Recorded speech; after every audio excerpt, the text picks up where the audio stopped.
দুই স্পিনারের সাথে তিন পেসার অস্ট্রেলিয়ার বিপক্ষে ওয়ানডে ফরম্যাটে সেরা একাদশের শক্তিশালী বোলিং ইউনিট নিয়ে মাঠে নামার প্রস্তুতি নিচ্ছে বাংলাদেশ।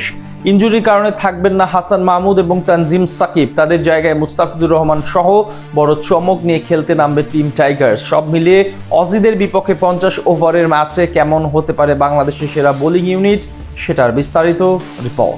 অজিদের বিপক্ষে দীর্ঘদিন পর মাঠে নামছে বাংলাদেশ ক্রিকেট দল। 5 বছর আগে টি-20 সিরিজ খেললেও দীর্ঘদিন পর ওয়ানডে সিরিজ। সেখানে টাইগারদের ভরসার অন্যতম বড় জায়গা বোলিং ডিপার্টমেন্ট। তাই এবার একাদশে 5 বোলার নিয়ে মাঠে নামতে পারে টিম টাইগার্স। সাথে থাকতে পারেন একজন বাড়তি অলরাউন্ডার। সম্প্রতি সাদা বলে বেশ ভালো সময় পার করছে বাংলাদেশ দল। কিছুদিন আগেই নিউজিল্যান্ড ও পাকিস্তানের বিপক্ষে সিরিজ জিতেছে 50 ওভারের ফরম্যাটে। তবে শক্তিশালী অস্ট্রেলিয়ার বিপক্ষে এই সিরিজ হবে বেশ প্রতিদ্বন্দ্বিতাপূর্ণ। সেখানে বোলারদের মধ্যে সবচেয়ে বেশি নজর থাকবে নাহিদ রানার উপর। বর্তমানে দুনিয়ার অন্যতম দ্রুতগতির পেসার নাহিদ রানা শেষ 2 সিরিজেই বল হাতে প্রতিপক্ষের ব্যাটিং অর্ডারকে কাঁপিয়ে দিয়েছেন তিনি। এছাড়া চলমান বছর এখন অব্দি আন্তর্জাতিক ক্রিকেটে সর্বোচ্চ উইকেট শিকারী বোলার রানা, তাই তার উপর নজর থাকবে সবার। বিশেষ করে গতি ও বাউন্স দিয়ে অস্ট্রেলিয়ার সেরা ব্যাটারদের কতটা বিপাকে ফেলতে পারেন তিনি, সেটা দেখার অপেক্ষায় সকলে। রানার সঙ্গে পেস বিভাগে আরও থাকতে পারেন কাটার মাস্টার মুস্তাফিজুর রহমান। নিউজিল্যান্ডের বিপক্ষে প্রথম 2 ওয়ানডেতে না থাকলেও শেষ ম্যাচে ফিরেই 5 উইকেট নিয়ে চমকে দেন তিনি।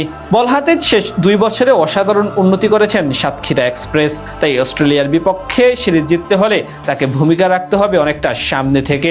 ওয়ানডে ফরম্যাটে এখন পর্যন্ত 120 ম্যাচে তার নামের পাশে আছে 187 উইকেট। বর্তমানে জাতীয় দলেরও সেরা পেসার মুস্তাফিজ।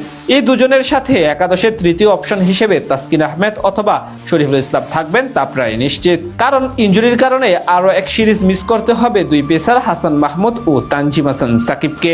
সেক্ষেত্রে প্রথম ম্যাচের একাদশে আগের সিরিজের পারফরমেন্স বিচারে শরীফুল ইসলামের সুযোগ পাওয়ার সম্ভাবনার হারই বেশি। নিউজিল্যান্ডের বিপক্ষে 3 ম্যাচের একাদশে ছিলেন এই বামহাতি পেসার। সেখানে 3 ওয়ানডেতে শিকার করেছেন 5 উইকেট। ইকোনমি রেটও ছিল চোখে পড়ার মতো। সেখান থেকে শরীফুলের থাকার সম্ভাবনা বেশি। স্পিন বিভাগে বড় নাম রিশাদ হোসেন। অস্ট্রেলিয়ার ব্যাটারদের বিপক্ষে কিছুদিন আগেই বিগ ব্যাশে অসাধারণ পারফরমেন্স করে এসেছেন এই লেগ স্পিনার। তাই তার ভালো করেই জানা এই ব্যাটারদের কিভাবে ঘায়েল করতে হয়।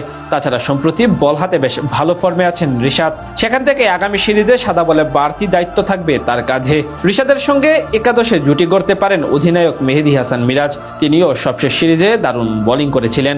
তাই মিরাজ ও রিশাদকে নিয়ে সেরা একাদশের পরিকল্পনা সাজাতে হবে হেড কোচ ফিল সিমন্সকে। তাদের সাথে একাদশে সৌম্য সরকারকে খেলানো হতে পারে। তিনিও মিডিয়াম পেস বোলিংটা ভালোই জানেন। সব মিলে বলা চলে অস্ট্রেলিয়ার বিপক্ষে বেশ শক্তিশালী এবং ভারসাম্যপূর্ণ বোলিং আক্রমণ নিয়ে মাঠে নামতে প্রস্তুত বাংলাদেশ দল। 2 দলেরই ওয়ানডে সিরিজ শুরু হবে আগামী 9 জুন থেকে।